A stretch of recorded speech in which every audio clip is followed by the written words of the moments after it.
Okay, hello you guys, Kine speaking. I've looked at the article Exploration and Exploitation, an empirical test of the ambidexterity hypothesis. This was written and published by Hay and Wong in 2004.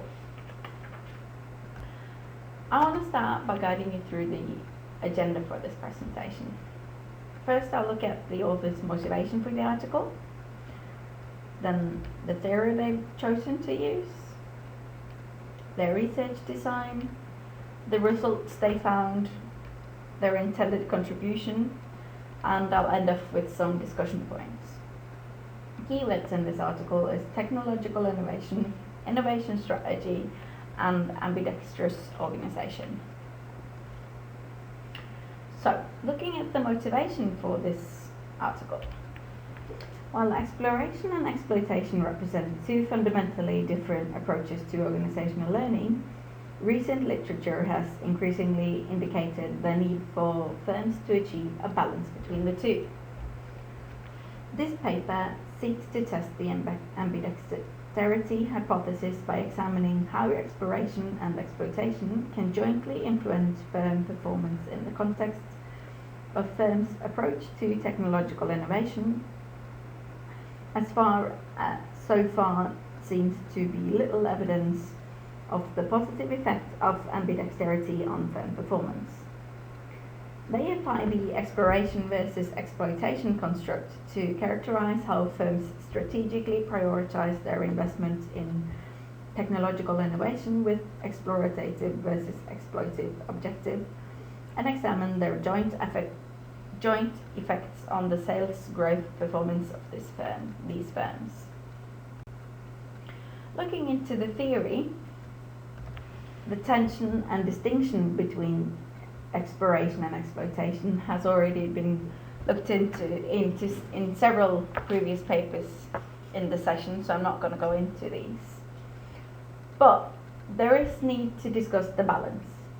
Although trade-offs between exploration and exploitation are certainly necessary because they compete for scarce resources, March also suggests that maintaining an appropriate balance between exploration and exploitation is critical for firm survival and prosperity. The need for an appropriate balance between exploration and exploitation has been crystallized by Tushman and O'Reilly's 1996 conceptualization of the ambidextrous organization. They used a so-called juggler metaphor to describe an ambidextrous firm that has the capabilities to both compete in mature markets where cost efficiency and incremental innovation are critical, and to develop new products and services for emerging markets where experimentation, speed, and flexibility are critical. While organizational innovation involves changes to organizational structures and administrative processes, this paper focuses on how firms commercialize new technological knowledge and ideas into new products or processes. They do extend the exploration versus exploitation construct to define a new typology of technological innovation strategy. Looking at the research design, data for this study was drawn from a survey of innovation behavior and performance of manufacturing firms in Singapore and the state of Penang in Malaysia during 1999 and 2000. To control for the fact that some of the respondent firms may not be engaged in very technological innovative activities, they found it important to measure and define a minimum threshold of innovation activities to filter out such low innovation firms. Doing this, they went from 371 valid responses to 206. I'm just going to repeat that, from 371 to 206. It's a major difference. Having done that, well, let's look into their dependent variable. They chose sales growth rate, measured as a self-reported compounded average sales growth rate within the last 3 years. They chose this because 70% of the respondents reported an average project duration of less than 1 year, making it a duration of 3 years as suitable for this study. Looking at their independent variable, they regard exploration and exploitation as two distinct dimensions of learning behavior rather than two ends of a unidimensional scale. They developed 8 Likert scale items to measure how firms divide attention and resources between innovation activities with explorative versus exploitive objectives in the last 3 years. Moreover, exploration versus exploitation should be used with reference to a firm itself and its existing capabilities, resources and processes, and not to a competitor or at the industry level. An exploration activity to one firm might be an exploitation activity to another, and vice versa. Looking into their intermediary variable, they modeled the impact of innovation strategy on market performance as a 2-stage process in which innovation strategy affects innovation performance that, in turn, affects sales growth rate. They included 2 intermediary variables to measure innovation performance, which were product innovation intensity and process innovation intensity.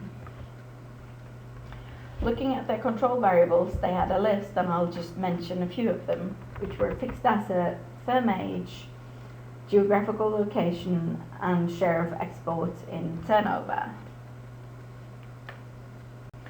Looking at the results of this research, they had 2 hypotheses, which was 1A and 1B, and you can see here that it was 1A was strongly supported and 1B was supported.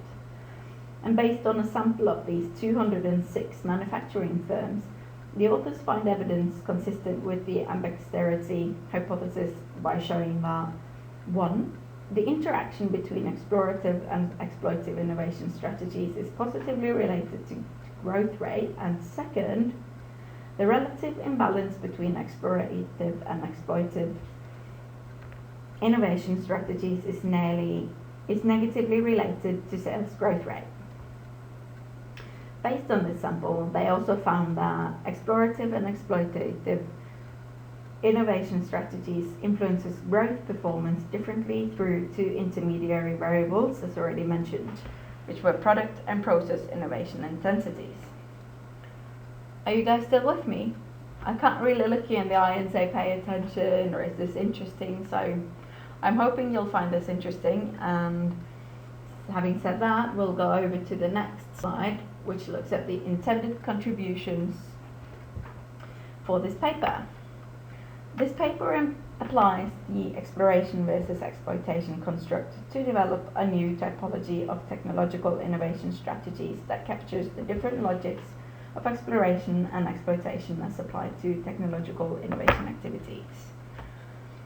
So, first, the paper provides new empirical evidence of the positive effect of ambidexterity in the context of technological innovation.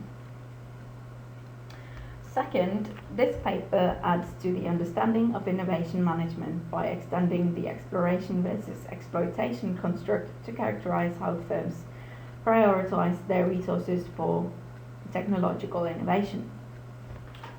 One obvious managerial implication is the need for senior managers to become more explicitly aware of the need to allocate resources between explorative versus exploitative innovation. Another implication of this paper is the need for senior managers to manage explorative and exploitative, can't say that word anymore, innovation simultaneously. And besides providing empirical evidence to the potential benefits of ambidexterity, their findings also suggest that there may be limits to ambidexterity, possibly due to the fact that the organizational tension inherent between exploration and exploitation may become unmanageable when both are pushed to extreme limits. They also found that very low levels of both exploration and exploitation may not contribute to superior firm performance, and such performance therefore should not be regarded as ambidextrous. These findings indicate the complexity and delicacy of managing the balance between exploration and exploitation. Right, so that brings us to 10 minutes and 10 seconds into the presentation, which is a good point for moving on to points for discussion. I would invite you to look at how does this look in Europe or even Scandinavia. Is there any difference to how this might be in Asia? And also, do you think there's any difference between how it is today compared to their findings, which was based on research done in 1999 and 2000? So I hope this is some helpful points for discussion, and I want to leave you with saying that I miss you all. Looking forward to see you next session, and next time we'll meet each other. This big belly on the picture here is probably gone, or at least smaller, and I'll bring my little girl Sigrid and my fiance Sigrid to be with you. So can't wait to see you next time, and enjoy the rest of your week. Bye!